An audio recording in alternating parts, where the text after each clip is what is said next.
All right, welcome to Chapter 1, Section 9, called Perfect Squares. This is for IM2 or Integrated Math 2. So a couple of things that you'll see on this screen is the due date.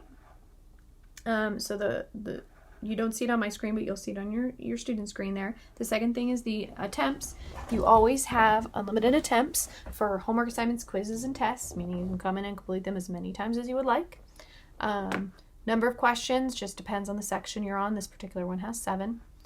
Grading policy is best score, so whichever attempt is the best one is one you keep.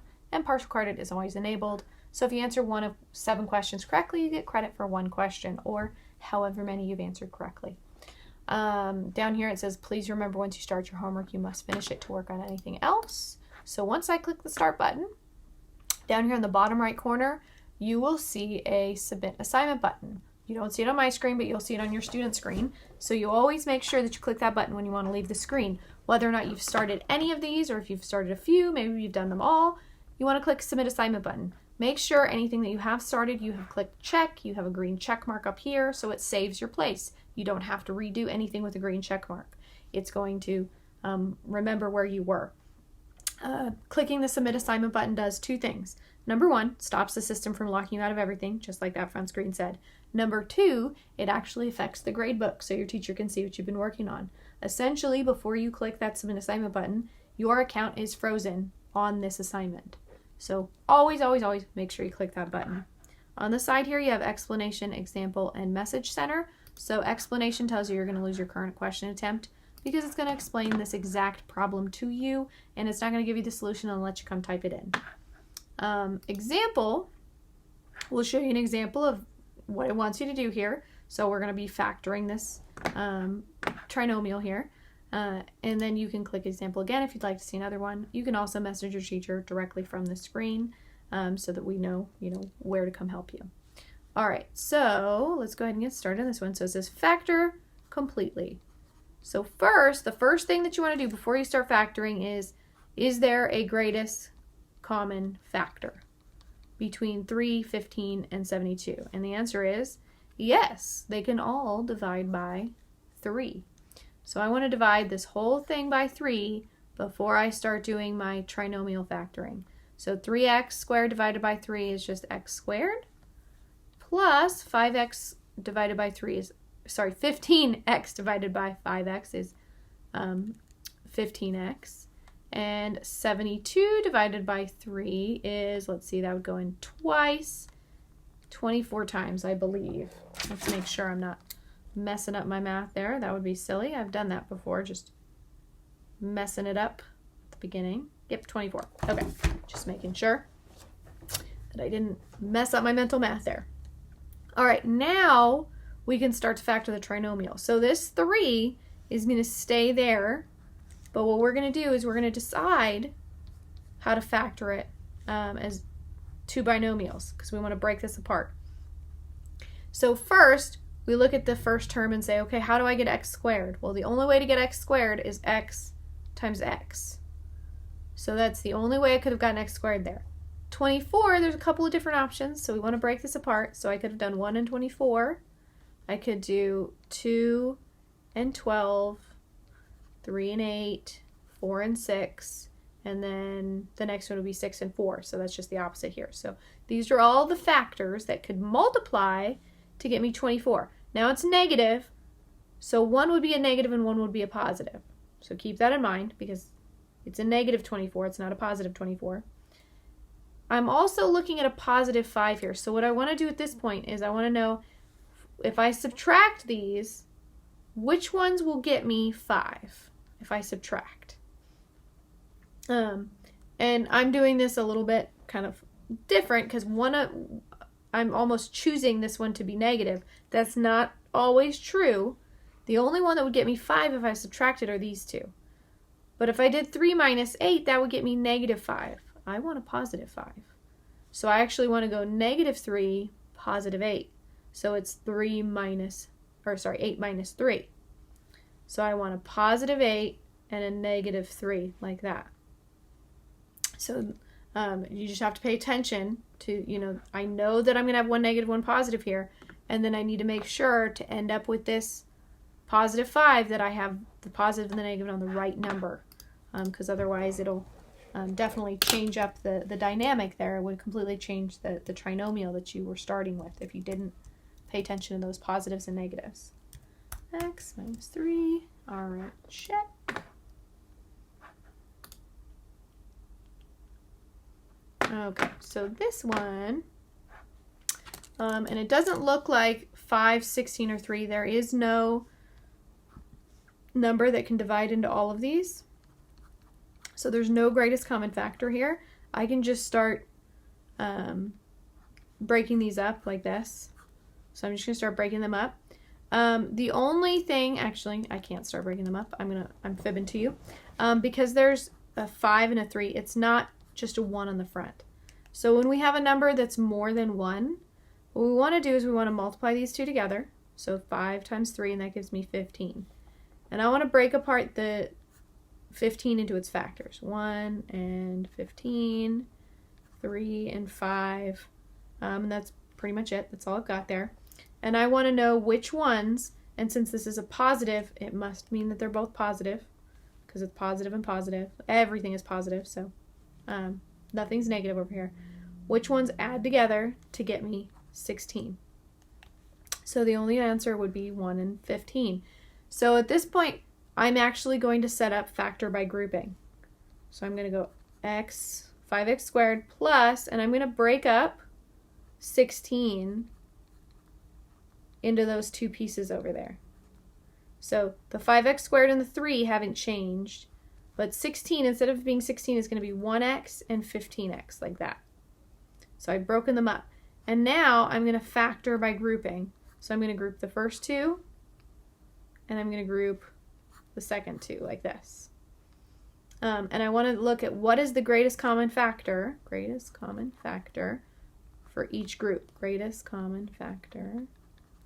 So the greatest common factor for this kind of green group that I did the first group, 5x squared plus 1x, well, the only factor that's similar would be x. So x is my greatest common factor. That's what I'm going to divide away from everything. So 5x squared divided by x, the 5 doesn't change, but x squared divided by x, I subtract those exponents. Remember, there's 1 here. So 2 minus 1 leaves me with 1. Plus x divided by x, well, those cancel. Any number divided by itself cancels, and I'm just left with 1 there. All right, the next one, let's see, the greatest common factor here, 15 and 3, is going to be 3. They can both divide by 3, but I can't take any x's out. So now I'm going to have, let's see. I meant to do this in red. I don't know why I like my color coding. Plus 3, and we'll go back to red here. All right, so 15x divided by 3 is 5x. 3 divided by 3 is 1. All right, so now that I factor by grouping, if we notice, these guys match. So we factor one more time with this matching piece here. I'm going to take 5x plus 1, and I'm going to bring it out to the front. So I'm dividing it away, and I'm left with 2 more pieces here. I'm left with x in the front, and then I'm also left with 3.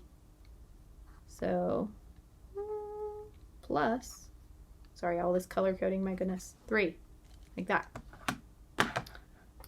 So when we have that number in the front, this is not the only way to do it, but I think of the ways that I've taught it, I do like this the best. It kind of just lines it up a little bit nicer instead of having to try to figure out what factors of 5 and 3 multiply to get the correct combination there.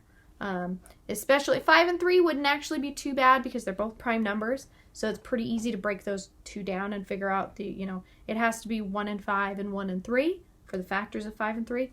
But sometimes we have composite numbers, meaning, like 72. That would be much more difficult to factor in that way.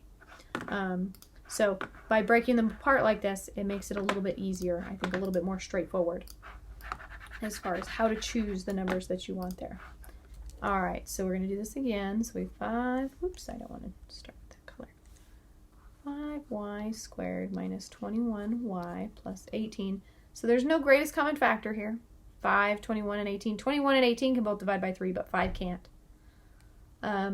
So because it's a 5 and an 18, we want to multiply those two together. So we have 5 times 18, and we get 90.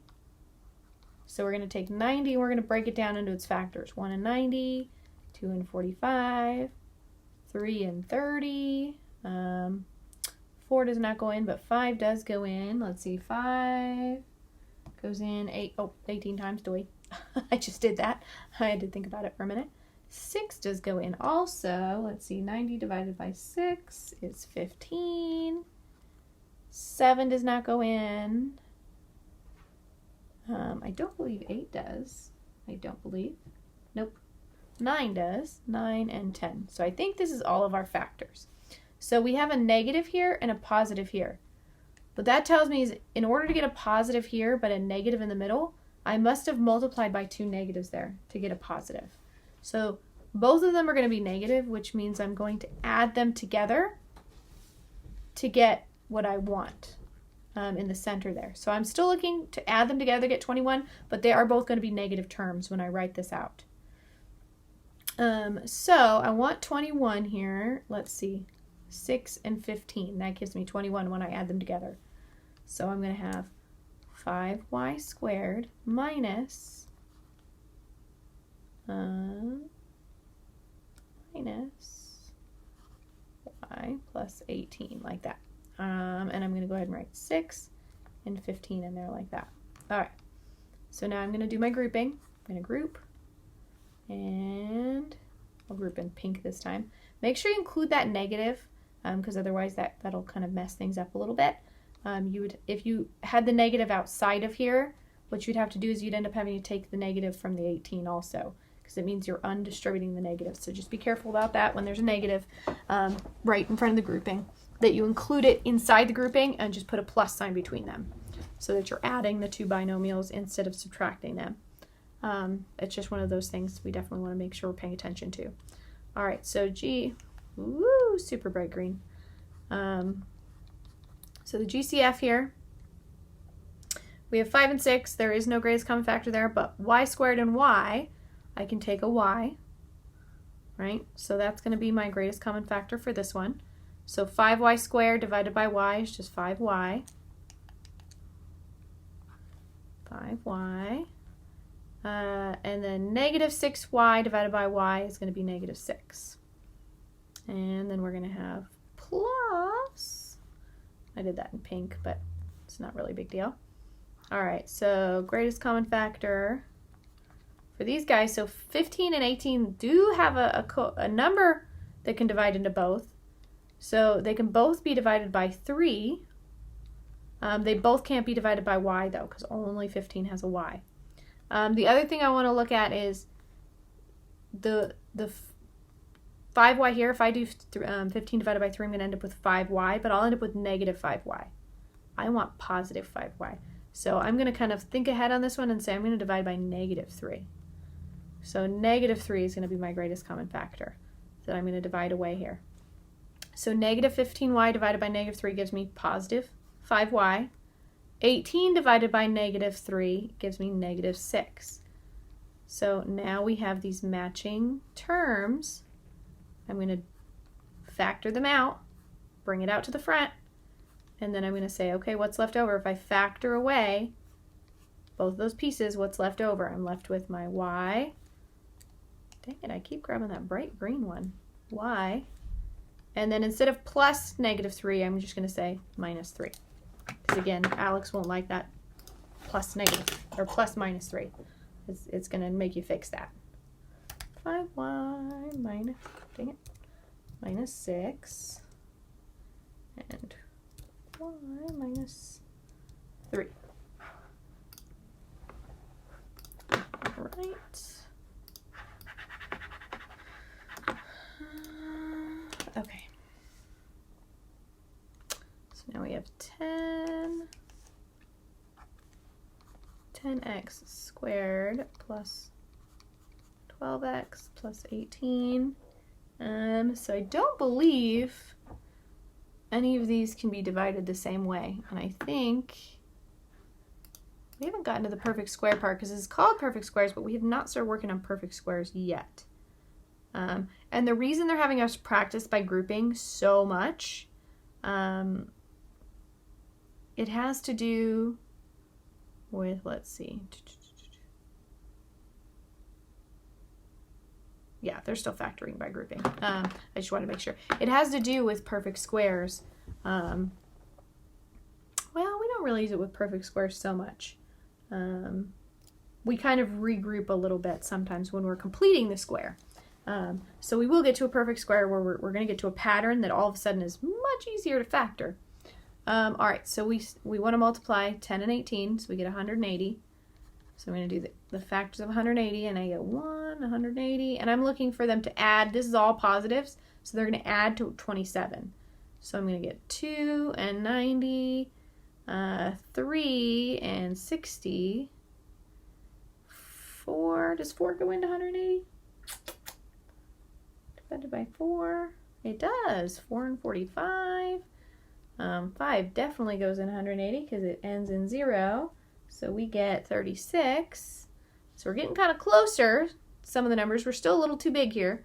6 goes in as well. Let's see, that would be, is that 30? Divided by 6. Yep, 30.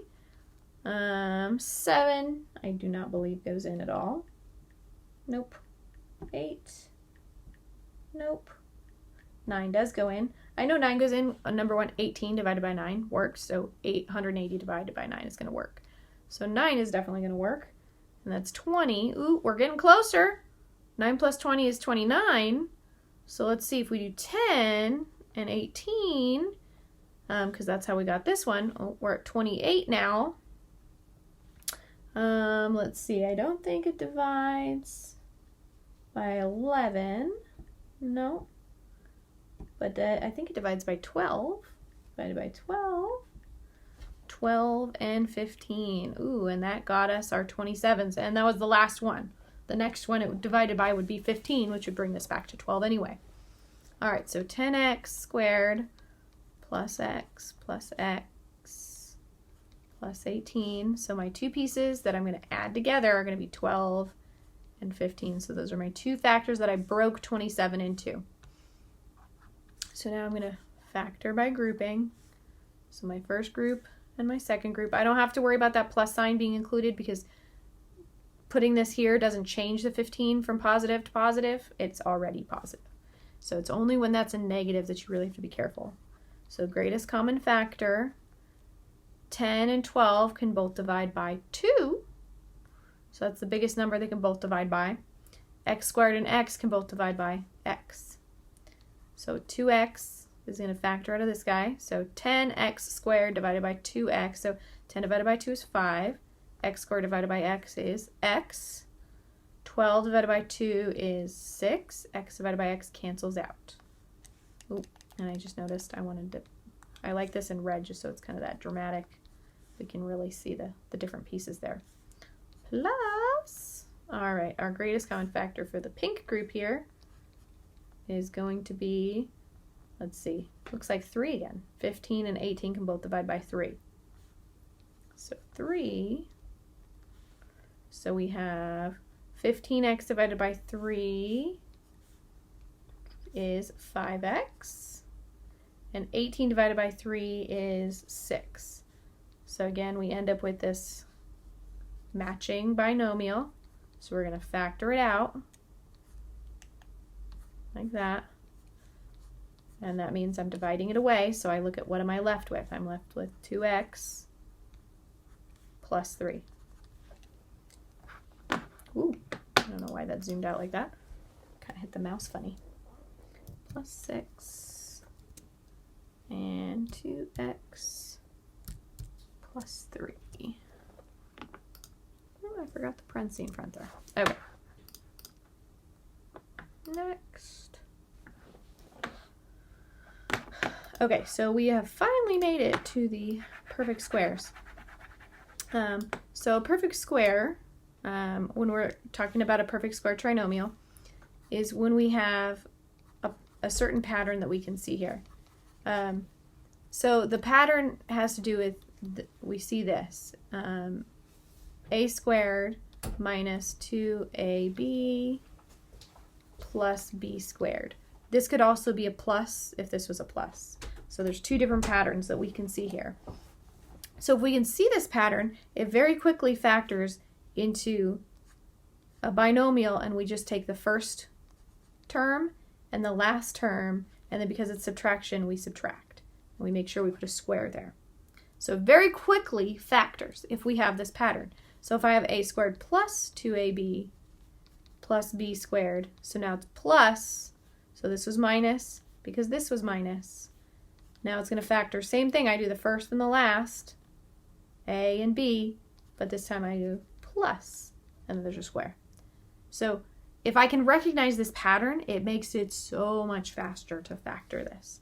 So what I want to make sure is that the first term is in fact squared, so yes, x squared is a square, and the last term is a square. Yep, 36 is a square. And then what I want to look at is the middle term. So if you notice, it's not a squared, b squared in the middle, it's ab. So I want to take the square root, which is x, the square root, which is 6, and it's x times 6 times 2, which is 12x. So this guy does work. So I can factor this by going x plus 6, and it's minus here, so it's going to be minus here.